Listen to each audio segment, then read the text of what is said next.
Hello BookTube, Books with Banks back again with a pretty quick, kind of fun, different video for you today. Before I get into what this video is about though, if you haven't already, it would really mean a lot if you could pretty please like and subscribe, maybe suggest some of my content to any of your friends. But moving on from that, what we're here to talk about today are my 4 favorite physical copies of books that I own, just like from the cover art to the text inside to any other kind of artistic flourishes or stylistic things about the actual physical kind of look of these books. I would say it's a pretty shallow list because it's all based on sort of like judging a book by its cover, but I do just kind of happen to also really love pretty much everything I'm going to talk about today. So yeah, without any further ado, let's get into it. In 4th place, or we don't really necessarily even need to rank these, but the first one I'm going to show you is the Foundation Trilogy by Isaac Asimov.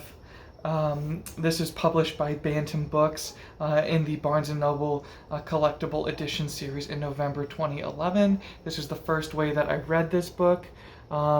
Just really beautiful artwork. I love the color scheme. There's the spine. Yeah. And then the back lists the 3 books: Foundation, Foundation and Empire, Second Foundation. Foundation and Empire is probably my favorite. Second Foundation is close though. Yeah, and then of course the gold pages, all of these in this in this Barnes & Noble Collectibles Edition series have pages like that. Again, I don't necessarily want to talk too much about the book itself, especially I already have a video on my channel about Asimov, because this is more just about the aesthetics of the physical thing here in my hands. But yeah, I just really, really love this. And you can see Harry Seldon there on the cover. Beautiful stuff. I'm pretty sure they still sell these at Barnes & Noble, I think. Yeah. It's definitely one of my 4 favorite physical books. The Foundation Trilogy by Isaac Asimov. Next up, I have a video where this was in it. I didn't talk about it too much, but this is Unfinished Tales by J.R.R. Tolkien, edited by Christopher Tolkien, published by William Morrow in October 2020, and illustrated by Alan Lee. There's a beautiful cover, the ships, and oh my gosh, it's just gorgeous. And yeah, it says with illustrations by Alan Lee, John Howe, Ted Naismith. I'm not sure exactly which all ones that they did, but the artwork in here is wonderful. Let me just try and find a quick one. There's one. I mean, oh my gosh, I just love this book. I also love how the text is laid out, or the fonts and the margins. Yeah, here's the back of it, the spine. Did I already show that? Yeah. Both of these so far have had one of these nice bookmarks. The Foundation one was like greenish yellow. This one is like a dark blue, navy blue, kind of. Yeah. So the second of these 4 physical books that I love.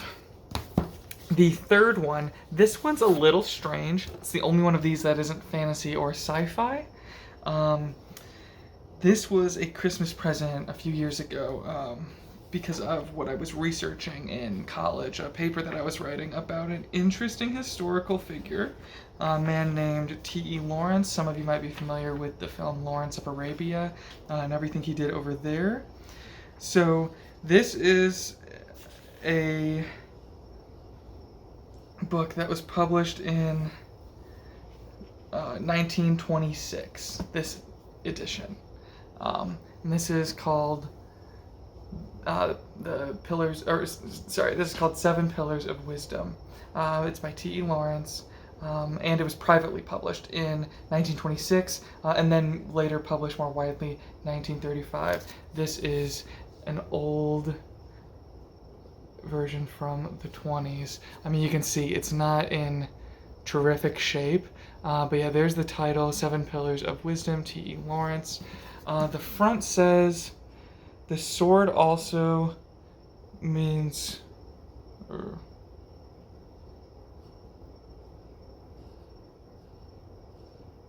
something and death was death. Lean and was death, or and death. It's some I can't exactly tell, but it's got these swords crossing on the cover. I will say those other two I've talked a little about in at least one other video. If you're not familiar with this, basically during World War One, T.E. Lawrence, he worked in the for the British Army, and he was sent to the Middle East to try and make sure that the like the Germans and the Austrians and the Ottomans didn't take up, like, get all of like the tribes in like present day Iraq and Syria and Jordan and stuff, trying to make sure that those tribes wanted to help and work with the French and the British more than with the Germans and the Austrians and the Ottomans. And so it's kind of this World War One foreign allies story, but really kind of underneath all of that is this really ugly kind of tone of imperialism. And T.E. Lawrence himself, I mean, he's basically the hero of this story. He's writing it about himself, but he's even conflicted at several points throughout this about the ethics of what they're doing. And I think it's just a really, really fascinating character study. And I think I love having an edition that's this old and kind of beat up, and the pages are all like that. See, and I mean, I can just open delicately to that, right? Yeah, so I love this book. It's beautiful. Sorry, what I was saying, other books I might really, really love for the story told in those books. One of my main things about this is kind of the story around it, like how he's writing this about himself, and how he views British imperialism, or imperialism during and after World War One. And it's so good, so fascinating. Especially if you're a fan of the movie, I definitely check out reading at least portions of this. There's a famous quote in here, some of you might be familiar with, goes something like, some men are dreamers of the night and they'll wake to find that it was vanity, but then there are the dreamers of the day, and those are dangerous men, for they can see their dream with open eyes and act on it. It's something like, or act on their dreams with open eyes, something like that. And I think kind of what's alluded to there is the dream of conquest, or the dream of not only conquest, but like a heroic sort of conquest, which I feel like it's kind of a weird, like, ugly kind of combining of terms there. But yeah, 7 Pillars of Wisdom. I love having this and just how old it is, and I love this. A history nerd in me, and I guess history student in me, just loves having this. Last but not least, anyone that's been watching my channel for a little bit, or maybe just looked at what types of videos I make and what I have more videos of than anything else in my playlist, will know Malazin is my favorite series. Now I only have one special edition of a Malazin book, and this is in fact one of the Subterranean Press books. It has been, probably is right now, my favorite. Sometimes it changes between this book and another one. However, I feel so fortunate to have at least this one. I'm obviously dream come true. I get a ton of money, and I can just go on eBay and pay the $10,000 or whatever people are asking for some of these now, just because they are limited editions.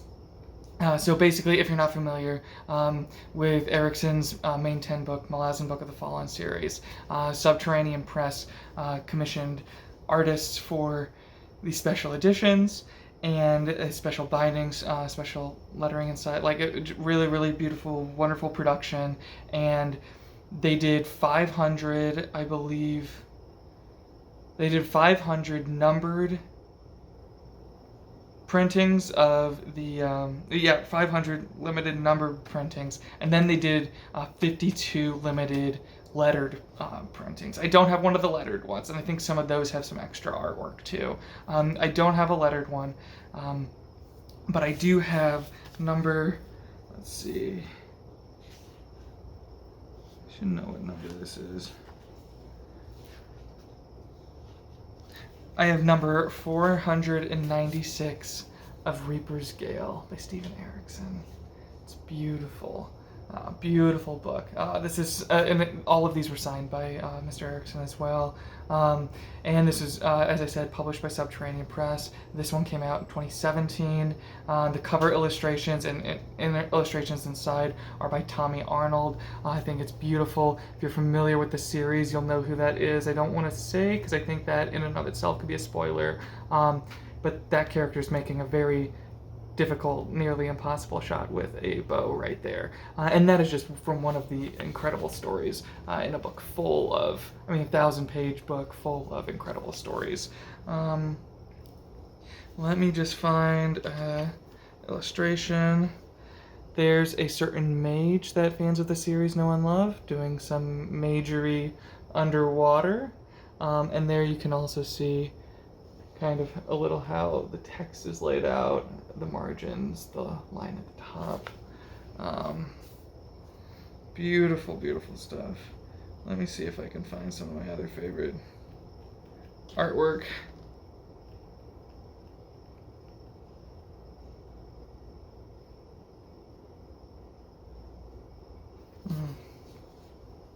There's one of my favorite characters and one of my favorite really kind of subtle, just patient pieces of artwork. Beautiful, beautiful book. Of course, dream come true.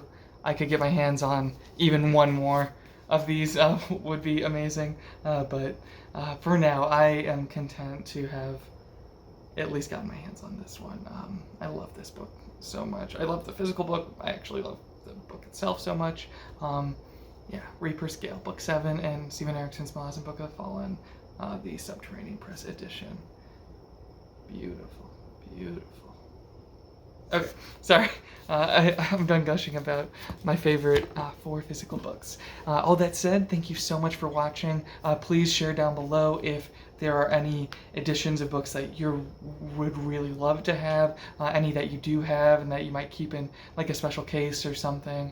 Also, feel free to share if anyone has tips for keeping some of, like in particular, my T. Lawrence 7 Pillars of Wisdom and then my Reaper's Gale there are the two that I really don't want to really go through any kind of damage. Like I would be most upset if those two, if anything happened to those two. So if anyone has any tips or advice for how to keep those from getting damaged in any sort of way, I'd love to hear any of that below. I'm sure anyone else watching that collects books might also love to hear those same sort of things. All that said, thank you so much for watching. Have a good day. Bye.